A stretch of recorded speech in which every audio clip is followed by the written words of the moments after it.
Good evening and welcome to Tucker Carlson's On. Happy Friday. We're going to bring you back to a story that we covered at the time, but whose significance we didn't fully understand then. And it's definitely worth revisiting. So just before dawn on November 4th of last year, a team of masked FBI agents wearing bulletproof vests showed up at the home of a journalist who works for the investigative media company Project Veritas. They pounded on his door. They said, "They have a warrant. Let us in." We know what happened because it was all captured on camera. Here it is. I'm sorry, so what is this regarding? This is the search warrant. Open up. Let me see your hands. Let me see your hands. My hands, So there's another team coming? Yeah, that's right. So maybe we'll split up into like areas of the house. Let me see your hands. Let me see your hands. It was serious. They had weapons. They barged in. They went through the whole place. They tore the journalist's home apart. There's another team coming, they said. And they were right. 2 days later, feds hit the home of Project Veritas founder James O'Keefe in Westchester County. So why were the FBI coming to the homes of employees at Project Veritas? What did they do? Were they involved in a human smuggling ring? Were they bringing fentanyl in from China and killing more Americans? No. The FBI believed that Project Veritas was in possession of or had information about a diary written by Joe Biden's daughter, Ashley Biden. The FBI claimed that diary had been stolen. We now know the FBI knew that diary had not been stolen, and it wasn't. But as James O'Keefe pointed out at the time, and didn't have enough people hear him when he said it, what if it was stolen? Having a stolen diary is not a federal crime. So what in that diary was so important that Joe Biden sent FBI agents to get it back? Here's what O'Keefe said. The tipsters indicated that the diary included explosive allegations against then-candidate Joe Biden. The tipsters indicated that they were negotiating with a different media outlet for the payment of monies for the diary. We attempted to return the diary to an attorney representing Ms. Biden, but that attorney refused to authenticate it. Project Veritas gave the diary to law enforcement to ensure it could be returned to its rightful owner. We never published it. Now, Ms. Biden's father's Department of Justice, specifically the United States Attorney's Office for the Southern District of New York, appears to be investigating the situation, claiming the diary was stolen. We don't know if it was, but it begs the question.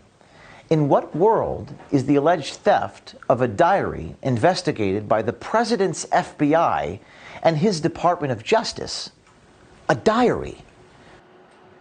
So everyone in American media hates James O'Keefe because he covers them. So they ignored this story and they never answered the question. But the question hangs in the air, and it's a real one, and we're quoting. In what world is the alleged theft of a diary investigated by the FBI? Why were they doing this? Well, the answer lies in what's in the diary. And now we know what's in the diary, thanks to a new piece in the Daily News, which has a copy of the diary. Josh Boswell is a reporter there at the Daily Mail. He broke this story, and he joins us with the answer. Hi, Tucker. Josh, thanks so much for coming on. What is this about? So we've looked at the diary. We've spent a lot of time considering carefully what to report from it. And what we've chosen to report are some pretty serious things that Ashley, the president's daughter, wrote. She wrote that she was musing over whether her father was sexually inappropriate with her when she was a little girl. She mentions in the diary showers with her dad. She also talks about them being probably not appropriate. She writes that down on one page in her diary. And she also refers to being hypersexualized at a young age. There's a lot of references in the diary to her repeated spells in rehab, her relapses with drug abuse, alcohol, and sex addiction as well. And there's some truly kind of shocking things in there as well about how Joe cried. He was brought to tears over worry for his daughter just before a Democratic primary debate. So we can now know, because of this diary, that there are several things that would be extremely important for national security, they not fall into the wrong hands. For example, the Chinese, right? Or the Russians, who could use this as blackmail if it wasn't published. So that's why we decided to put this out there, and why we think that it's important that the American people know this. Well, it's prima facie shocking. I mean, fathers don't shower with their daughters at an age at which they remember it, of course. In your reporting, did you see any potential, and I know this wasn't the focus of your piece, but potential crime that would justify a pre-dawn knock raid by the FBI? Yeah, this was an area that we covered in our reporting. We really wanted to find out, how did the diary get from where it was to to being published online. And it was left by Ashley in a house that she stayed in for a while after she came out of rehab. And then the next person who came to that house found the diary under the bed. And they're not actually being investigated by the FBI for stealing it. They're being investigated for selling it. So I don't know if that justifies a dawn raid on the people who got hold of the diary, who bought it from them. But the person who found it, she is being investigated for selling it. That's the alleged crime that the FBI are looking into. Yeah, which is not a federal crime. Josh Boswell of the Daily Mail. Great to see you tonight. Thank you so much. Thank you. So we're going to recap a lot of what you just heard. This has been out there for a while. It should have been the focus of a lot more attention than it has been. We hope to change that. So here, once again, are the words from Ashley Biden's diary. Quote, "I have always been boy crazy," she wrote, "hypersexualized at a young age. I remember somewhat being sexualized with a family member. I remember having sex with friends at a young age. Showers with my dad, probably not appropriate."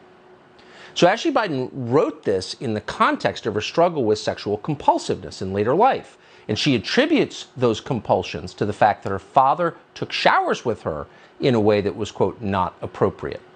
Now, we have no reason to doubt that what she wrote is true. She did not write this for public consumption. She wrote it in a diary that, as you just heard, she accidentally left behind in a halfway house in Palm Beach, Florida in June of 2020, during the presidential race.